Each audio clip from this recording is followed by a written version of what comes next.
আজকে মা বাবাদের ঘরটা চলো সুন্দর করে গুছিয়ে দিয়ে আসি। তো এই হচ্ছে মা বাবাদের ঘর, মানে রুমটা, যে রুমে মা বাবা থাকে। তো এই রুমে অনেকগুলো জিনিস রয়েছে, যে জিনিসগুলো আমাদের দুটো রুমে পড়ে পড়ে নষ্ট হচ্ছিল। তো তার মধ্যে একটা হচ্ছে শোকেস আর একটা হচ্ছে ড্রেসিং টেবিল। তো ড্রেসিং টেবিলটা তো আগে থেকেই এ ঘরে ছিল, ওই ঘরে আর নেওয়া হয়নি, কারণ ওই ঘরে জায়গা ছিল না। তো এই ঘরটা কমপ্লিট হওয়ার পর এই ঘরেই কিন্তু আনা হয়েছে, আর এখনও পুরোপুরি কমপ্লিট হয়নি। আশা করছি সামনের বছর আস্তে আস্তে এই মানে বাংলার সামনের বছর আস্তে আস্তে এই ঘর ও ঘর সব ঘরের জানালাগুলো লাগানো হয়ে যাবে। তো দেখো আলনার অবস্থা, আমি এই তো এখন গোছাচ্ছি, কিন্তু সন্ধেবেলায় থাকবে না। এখন বাজে মোটামুটি বিকেল 4টের মতন, 4টে বাজে। 4টের সময় আমি এই ঘরের সব কিছু গোছাচ্ছি, জামা কাপড়গুলো বাবার আর মায়ের। তো মায়েরগুলো মোটামুটি গোছানো থাকবে, কিন্তু বাবারগুলো থাকবে না। বাবা এত জিনিস এলোমেলো করে, আর এখান থেকে নিয়ে ওখানে রাখে, তো সবসময় এরকমই করে। আর কিছু মানুষের জন্য তুমি যতই করো না কেন, তারা কখনোই বলবে না যে আমার জন্য কিছু করেছো।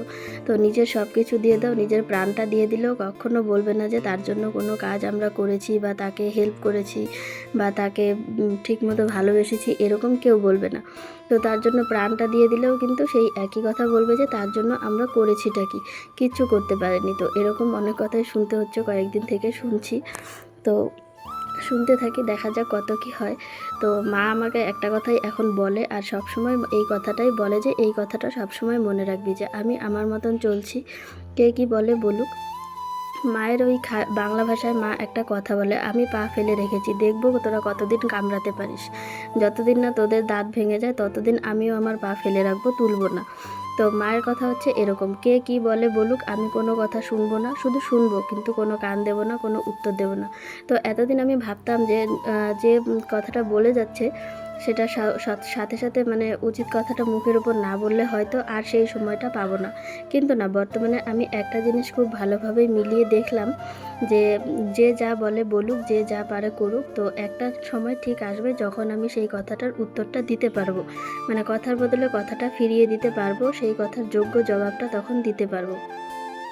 তো একটা সময় ঠিক আসে, তো সেই সময়টার অপেক্ষাতেই এখন আমিও আছি, দেখা যাক কি হয়। তো একবার যে আমার সঙ্গে খারাপ করেছিল, তো তাকে আমি তখন কিছু করতে পারিনি, কিছু বলতেও পারিনি। তো তারপর ঠিক 1 বছর পর আমার হাতে সেই সময়টা এসেছিল, মানে আমার সামনে, যে আমি তাকে একটা যোগ্য জবাব দিতে পারবো। যখন আবার অ্যাকিউজ করেছিল ঠিক তখন, তো তখন তাকে সেই যোগ্য উত্তরটা আর যোগ্য জবাবটা দিয়েছিলাম। তারপর থেকে কিন্তু আমার আশপাশে ঘোরে না, আমাকে দেখলে 10 হাত দূর দিয়েই যায়, এরকম একটা ব্যাপার হয়ে যায়।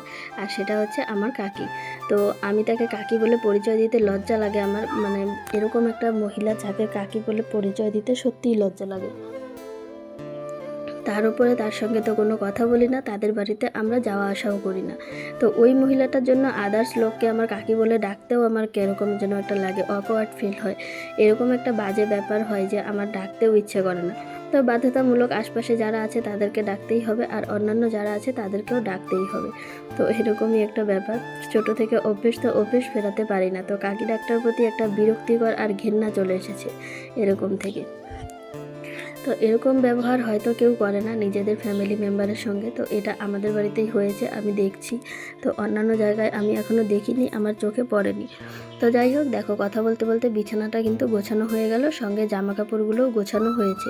আর নিচে একটা ওড়না ফেলে রেখেছি, ওটা তুলবো, তুলে ড্রেসিং টেবিলটা মুছে টুছে পরিষ্কার করে ফেলে দেবো। ওই ওড়নাটা অনেক দিনের হয়েছে, আর যেহেতু একটু গেঞ্জি কাপড় টাইপ ছিল, মানে একটু লিওন টাইপ ছিল, তো ওটা নষ্ট হয়নি এখনও, একটু নষ্ট হয়েই গেছে, আর একটু বাকি রয়েছে। তো বিকেলবেলা দেখো, তারপর স্নান টান করে ঘরে চলে এসেছিলাম। এত গরম ছিল যে এভাবে থাকাই যাচ্ছে না। তো স্নান করে আমি ঘরে আসলাম, ঘরে এসে চুলটা সুন্দর করে এখন আঁচড়াবো, আঁচড়ে একটু বসবো, কারণ এত গরম লাগছে। বাইরের কাজগুলোও শেষ করে আসলাম, তো অনেকটা সময় লাগলো আর অনেকটা গরম লাগলো। তো বিকেলবেলা বৃষ্টিও হয়ে গেল, এখন যেন আরও একটা ভ্যাপসানো গরম লাগছে। তো এই হচ্ছে এখন আমার জায়গা, মানে মাদের রুমে চুল চিরুনি করতে, সব কিছু করতে যেতে হয় দেখে আমি এই র্যাকটা আরও তাড়াহুড়ো করে আনলাম, যেন এখানেই আমি সবটা করতে পারি, মানে নিজের রুমে নিজের কয়েকটা জিনিস এখানে রাখতে পারি। তো এখানে নিজের বেশিরভাগ প্রয়োজনীয় জিনিসগুলো এখানেই রেখে দিয়েছি। আর মাও যেহেতু এখানেই আসে ঘুরে ঘুরে, তো মাও ক্রিম ট্রিম যা কিছু আছে সব কিছু এখান থেকেই ইউজ করতে পারবে, মায়েরও অসুবিধা হবে না। তো শুভ বিকেল সবাইকে, তোমরা সবাই কেমন আছো? আশা করছি ভালো আছো, আমিও ভালো আছি। তো ভিডিওটি দেখতে দেখতে যদি তোমাদের ভালো লেগে থাকে তাহলে চ্যানেলটা সাবস্ক্রাইব করে দিও আর লাইক কমেন্ট শেয়ার করে সবাই পাশে থেকো। আশা রাখছি ভিডিওটি ভালো লাগবে, শেষ পর্যন্ত দেখো, অবশ্যই ভালো লাগবে। তো বিকেলবেলা আমি স্নান করে আসলাম।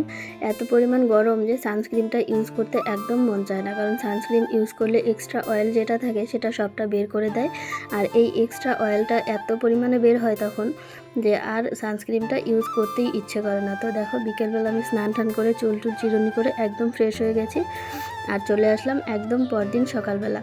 তো সেদিন আর কোনো কিছু করিনি, একদম ফ্রেশ হয়ে মানে কালকে বিকেলবেলা ফ্রেশ হয়ে শুয়েছিলাম, এত পরিমাণ গরম ছিল আর বাইরে যাওয়ার ইচ্ছে করেনি। আর যেহেতু এদিক সেদিক ঘুরতেও যাওয়া হচ্ছে না, তো ভাবছি কদিন থেকে কলেজে যাব, মানে কলেজে সার্টিফিকেটটা আনার জন্য যেতে হবে।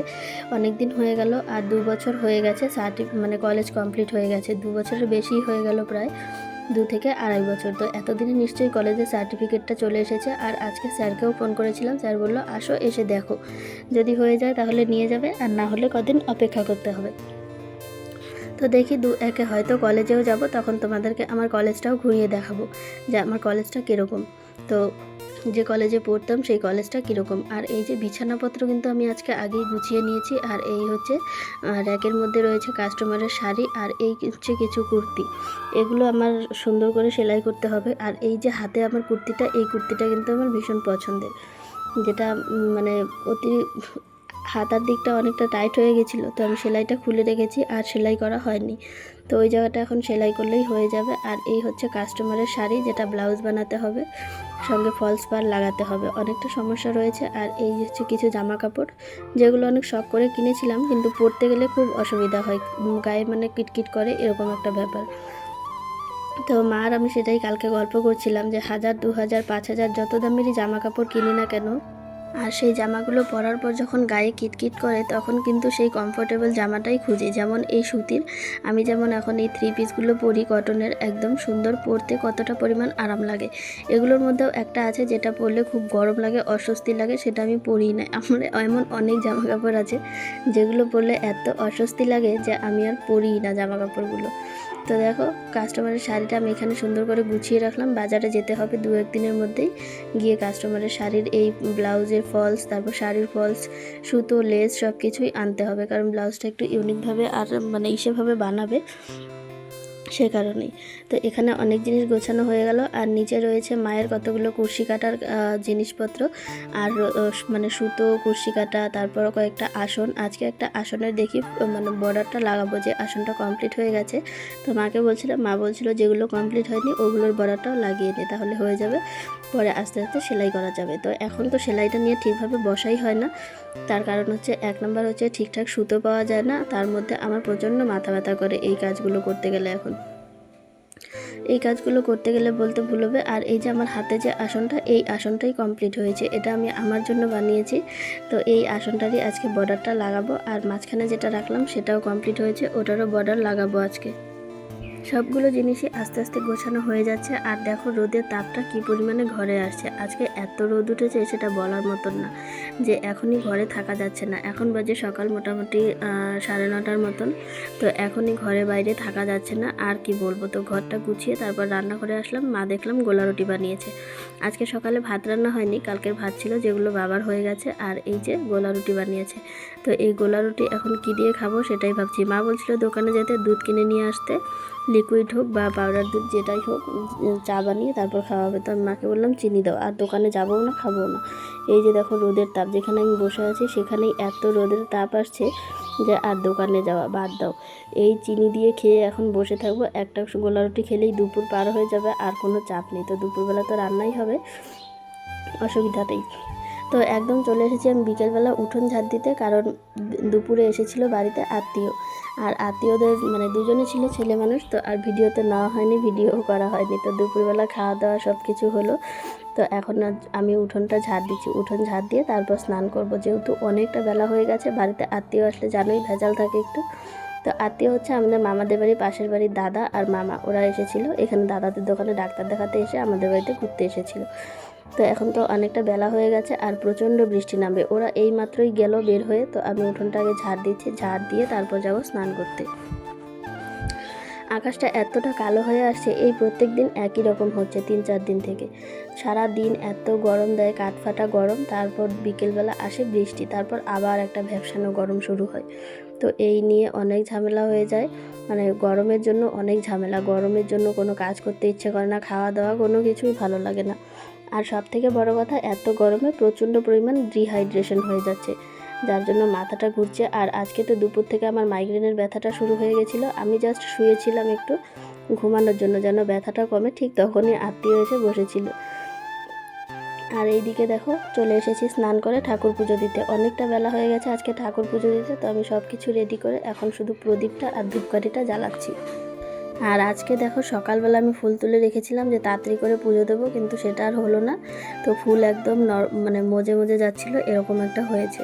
তারপর দেখো সুন্দর করে পুজো দেওয়া কিন্তু আমার হয়ে গেল এখন। আর এই যে পুজো দেওয়া শেষ হতে না হতেই বৃষ্টি শুরু হয়ে গেছে। বাইরের আকাশটা দেখো কীরকম, আর এত বৃষ্টির সঙ্গে এত ঝড় শুরু হয়েছে। আজকে ঝড়ের জন্য আমাদের গোটা বারান্দা ভিজে যাচ্ছে। আর বিদ্যুৎ চমকানোর কথা কি বলবো, অতিরিক্ত পরিমাণ বিদ্যুৎ চমকাচ্ছে। তো আজকের ভিডিওটা তোমাদের সবার কাছে কেমন লেগেছে অবশ্যই কমেন্টে জানিও। ভিডিওটি ভালো লাগলে লাইক কমেন্ট শেয়ার করে দিও। দেখা হচ্ছে তোমাদের সঙ্গে পরবর্তী ভিডিওতে। তো আজকের মতন তোমাদের সবাইকে টাটা।